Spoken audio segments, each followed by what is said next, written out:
And what have we just seen? England getting trashed in the worst possible way against South Africa. Welcome to the Shiny Side podcast, looking at South Africa's win over England. And today with us, there's only one way to introduce our guest today, the man who's been saying since the day the World Cup started, England will not make it to the semis. Umair Qazi, you have the floor. Hi, Fariz. How are you? I'm very well. So you've been saying this for a while, huh? That England will not make it. You've been saying it since day one. Yeah, so I felt this England team was not up there. They're not the team of 2019. They're a different team. They're not 2019 team was younger, was hungrier, and this team was not prepared for the Indian conditions. And we've been seeing that in the results. We see this a lot in football, right? Sometimes the team that wins the World Cup, they tend to come back to the next World Cup with more of the same guys and very often get knocked out in the first round. This is something like that we're seeing, aren't we? Yeah, very similar. And, so just last year they won the T20 World Cup. But again, T20 is a very different game. And right now, I just feel they're aged. And, Jason Roy, who was their opener, was replaced before the World Cup started. And, Stokes, Butler, these guys are not the younger versions of themselves. The first thing England did after winning the World Cup was scrapping 50-over cricket from their domestic calendar. They haven't played 50-over domestic cricket. They play a 40-over tournament, which overlaps with the 100. So none of the best players are playing anyway. So the guys who come in to play for England are coming in playing T20 or 40-over cricket or 4-day cricket. So, I think it was a bit of arrogance, I think. Probably. And if you look at the recent ODI record as well, there's nothing to write home about. It's not a good record. They've lost a lot of games. And a lot of the ODIs they've played in the last 12 to 18 months, they've not even played their first 11. They've been playing a second string side, or England B, so to say. And just while the team was in India for the World Cup, there was a series going on against Ireland where there was no one from the World Cup squad playing that series. And, so... go on. But I guess to kick things off, we can go about this forever, right? But let's do a quick 33-second summary of the day's play for people who did not really catch all the action. So go. Yeah. So Butler won the toss. Again, the biggest mistake. He's made it for a second time in the tournament. He chose to bowl first. I don't understand why. South Africa started cautiously. They lost de Kock of the second delivery. And then, Reza and Van der Dussen played cautiously before they unleashed. And then in the middle, South Africa lost a few wickets. Markham Miller went quickly. So Klaassen and Jensen again took it cautiously before they unleashed in the last 10 overs, scoring 140 odd in last 10, taking the score to 399. That was it. There was no way that was going to be chased. I thought England would still put up a fight, but when they came up, they just imploded. I thought it might be a 300-run win, but then Woods hits at the end and then a 230-run loss. Yeah. So not bad. 42 seconds. So look, I think comprehensive. But let's start at the toss. So I think England came in with 3 changes, which among other things showed a bit of panic in my view also. So Stokes came in, which makes complete sense. They left Livingston out. Now, Livingston is probably the hardest bowler to hit in the last game. And he's a good low-order batsman. And I think more importantly, more than the personnel, they changed the balance. They went in with 5 full-time bowlers this time around, which is a shift in mindset, right? So I know they've lost 2 games. But if you've done something for a number of years that has worked for you, and England's talk has always been, we will go in with a long batting lineup so the batters can bat freely and we'll out-bat opponents, right? So clearly, if you go with 7 batsmen, you can't do that. And clearly, the long bowling lineup did not work, right? So, but if you look at the change, they actually dropped Wokes and Curran, both of whom have struggled a bit. Wokes, and there was talk of one of them being dropped, and they got an Atkinson who's meant to be a tall, kind of hits a hard length kind of bowler. Not as quick as Wood, but fairly quick. And then they also got in, who's the other change they got in? They got David Willey. David Willey, yeah. So what do you make of those changes before you even get into the game itself? So look, I was having this discussion with a friend. I don't know, maybe it was with you. Stokes was going to come back for this match. And the decision they had to take was to drop someone from the top 6 to fit Stokes back in. Had Stokes been playing from the start, Brooke would have made it to the 11. Stokes would have fit in at 4. Livingston would have been at 6, or Moeen Ali. And that would have been England's first choice 11. Now, Brooke has looked like one of their best batsmen in the 3 games that they've played. So dropping Brooke was difficult. So I had told someone that they'll probably drop Livingston and Stokes would come in and they'd go in with 5 bowlers. Now, so that was a reasonable change. Stokes comes in, Livingston goes out, that's fine. Now with the bowlers, Wokes and Curran have not been effective at all. So they had to be replaced. And the problem England faces now is that without them, the bowlers do not have the batting capability that Yeah. Woakes and Curran possess, Yes. right? So Adil Rashid is batting at 8 instead of 10 now all of a sudden. which is why the decision to chase was even more bizarre, because you're going in with batting lineup that ends at 6. It makes no sense to me. Yeah. And especially when you're playing in a ground like Mumbai, where you know that it'll be a flat as hell track. Whoever bats first has a good shot of making a 300 plus score, right? Regardless of who's playing here. And with even South Africa, by the way, they do have a longish tail, right? So if you put them in, make them chase the 300 plus score, I know they scored 400 today, but I still feel like you can put them under pressure. But you're right, the toss decision made no sense. Also, one more thing, right? It was an insanely hot and humid day in Mumbai today. You could see how hot the players were. They were cramping. So why would you put your bowlers through that? It made no sense. Exactly. And I think Rohit Sharma, one of the warm-up games where he decided to bat first, he said, because it's really hot, I don't want to put my bowlers out on the field. You know, and so look, I have a theory on this. Just want to take 2 minutes. It's been in my mind. So I've seen, so now I don't know if I've been putting up these videos every day, doing some predictions of the matches that happen. And in the last 2 videos, I've talked about the bad decisions that captains have made at the toss. Butler against Afghanistan, Bavuma against Netherlands, Babar Azam against Australia, and Butler again today. All of them won the toss and chose to field, and I felt all 4 of them made the wrong decision, and it shows in the results. Now, why are these captains choosing to chase? Now, look, I understand that these are good batting wickets, good pitches, small boundaries, and probably totals can't be defended. And that's what is in people's minds. They also look at the statistics, right? So a match in Mumbai, a match in Bengaluru, a match in Pune, wherever, you see an average first inning scores ranging between 290 to 330, depending where you are. Bengaluru is 336, Pune is 280, Mumbai was 290 odd. And then you see that 60-70% of the matches are won by teams batting second, right? When you look at that, you're like, okay, high totals can get chased. That is what we should do. These captains these teams, the management should realize that most of these wins are by India on these grounds. India is a great chasing team. They have a man called Virat Kohli, which other teams do not have, right? Scoreboard pressure, no matter dew coming in, no matter small boundaries, no matter pitch staying true, scoreboard pressure is the biggest pressure one can face in an ODI game over 50 overs. If you have 330, 340, 350 up there, you're not chasing that. 9 out of 10 times, that is not being chased. There's a difference in chasing 330 in a bilateral series game 2 versus a World Cup game against a big team, right? Because the pressure is completely different. And there's one more thing, Umair. Do you know that the ODIs in India are starting about 60 to 90 minutes earlier than they normally start in India? And one reason they've done that is to reduce the impact of dew.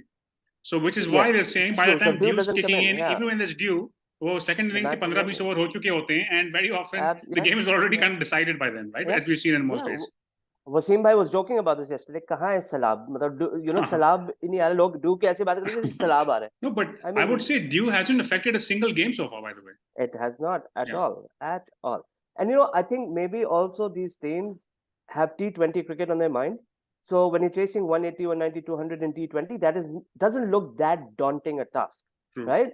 When suddenly you see 320, that looks daunting. And look, going for 8 to 9 and over for 20 overs is much easier than doing it over 50 overs. Yeah, for sure. It is not easy. And and your batting ends after 6 or 7, you don't have those batsmen. I would say in terms of big chases, I think one of the best I've seen so far, I still think was our shot at chasing 362 days ago. Or if you look at everybody who's chasing a mammoth score, we were probably the ones who were in it till about 10 overs to go. We were quite in the game. True. And we also successfully chased 345 against Sri Lanka. So we've done a big chase, which no other team has done. We also had a fair shot at a 368 total till the 40th over. But I don't get it. I mean, bat first, put runs on the board.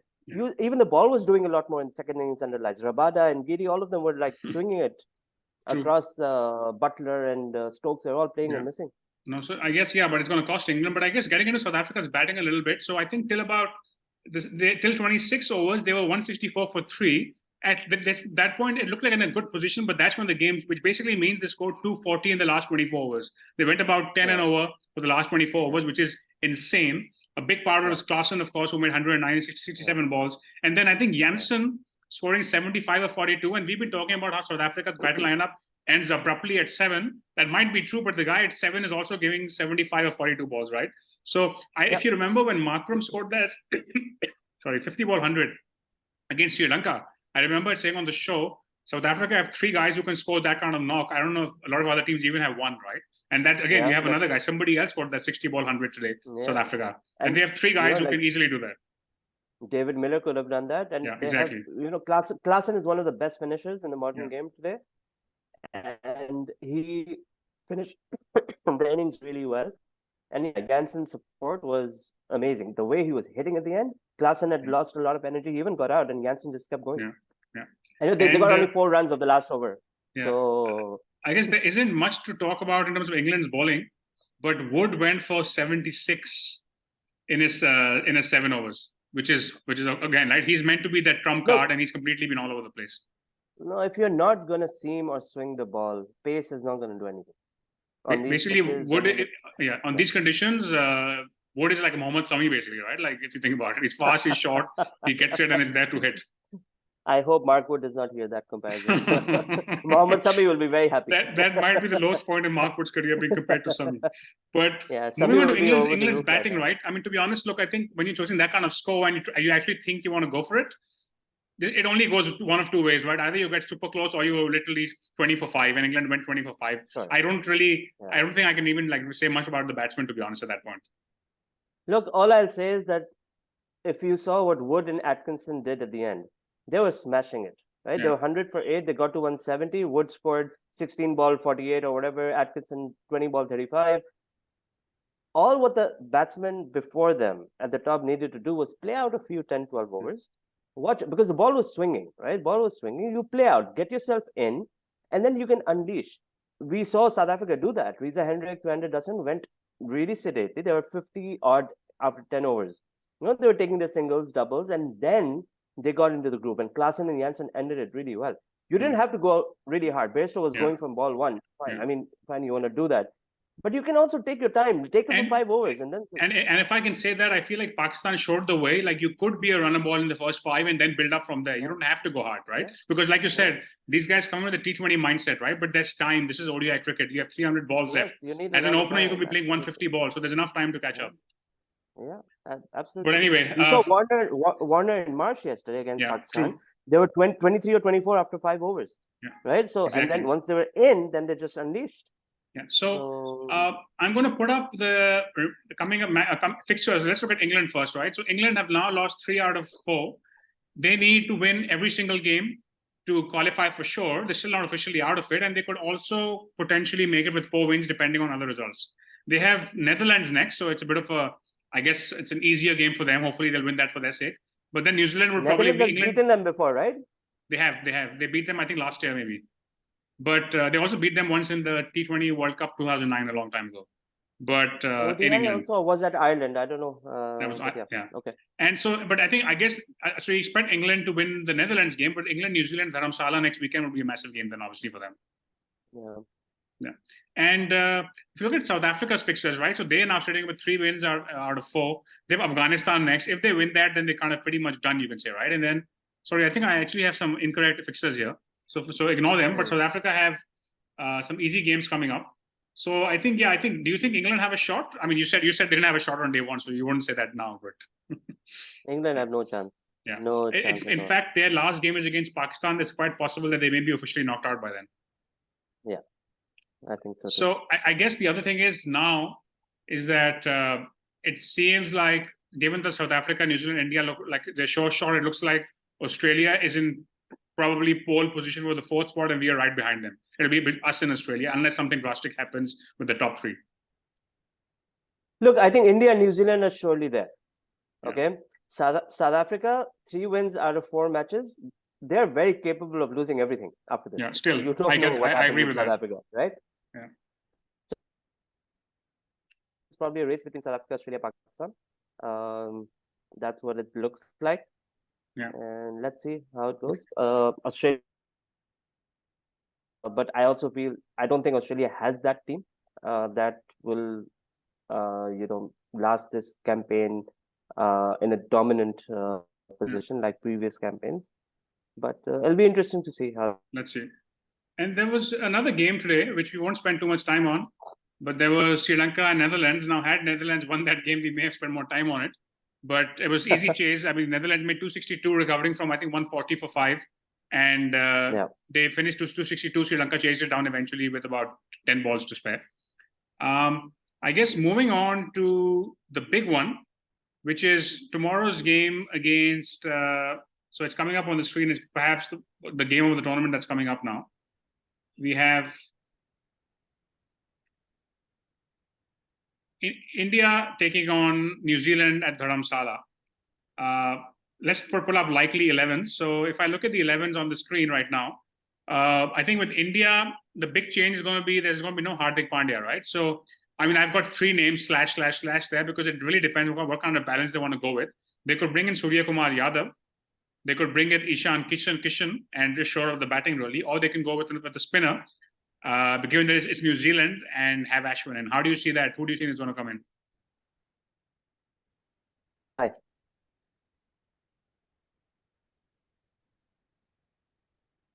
So which one of the 3 do they pick then? I think Sky. I think they will go with Sky. Getting a bowler like Ashwin there really makes their batting lineup thin. Sky can play a finisher role, and I think they need a batsman at number 6. Pandya not being there really messes up with the balance. Yeah, there's no perfect answer, is there? They could have Jadeja at 6 maybe, and then have 5 bowlers, but yeah, I think it's tricky. But I think they'll go with Sky. Yeah, it makes sense, right? Because if this was a batsman batting in the top 4 or 5, they would probably go with Ishan Kishan. But because it's somebody batting at 6, Sky is well suited to that role, right? Yeah, exactly. And as far as New Zealand is concerned, I mean, I don't expect them to make any changes to the 11. Really, that's been doing quite well for them. Yeah. Let me just pop it up on the screen. So yeah, I have no reason for them to make any changes. Any reason to bring Saudi in to open some old wounds, or you think this is fine? No, I think it's fine. Ferguson and Henry have been bowling really well. Santner is the leading wicket taker. So yeah, I mean they're good. So this is a matchup between the 2 undefeated teams, and I think New Zealand is probably the only team that stands a chance at defeating India in the group stages. So if India doesn't lose tomorrow, they will go undefeated into the semi. Last question for you: if New Zealand wins the toss, what would you do based on what you know about Dharamsala? Bat first. Bat first. Okay, interesting. Because India hasn't batted first as yet, but yeah, it's a pretty small ground as well. I know India hasn't batted first, and they will not want to bat first also. But look at the games that happened at Dharamshala, the last 2 games. I think there was again the teams batting first put up a total. They weren't chased. I would bat first. Okay, and this before we move on, one last thing is the matter of the quiz, of course. So today's quiz is, it's on your screen now. So Stokes took a famous one-handed catch in the ODI World Cup against South Africa in 2019. If I remember that, when Nasser Hussain said, "What have you done, Ben Stokes?" or something along those lines. Who was the batsman who played that shot?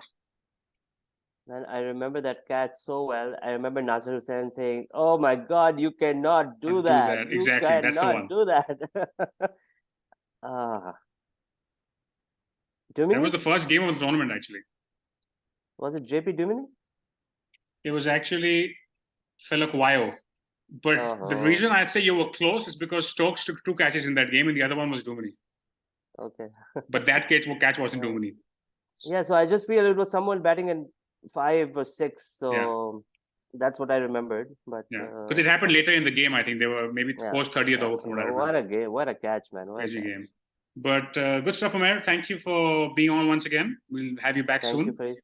Thank you. And if you like the chat we just had about England, South Africa, please like the video, subscribe to our channel, and we'll be back tomorrow night after the big India-New Zealand game. In the meantime, stay tuned to the shiny side.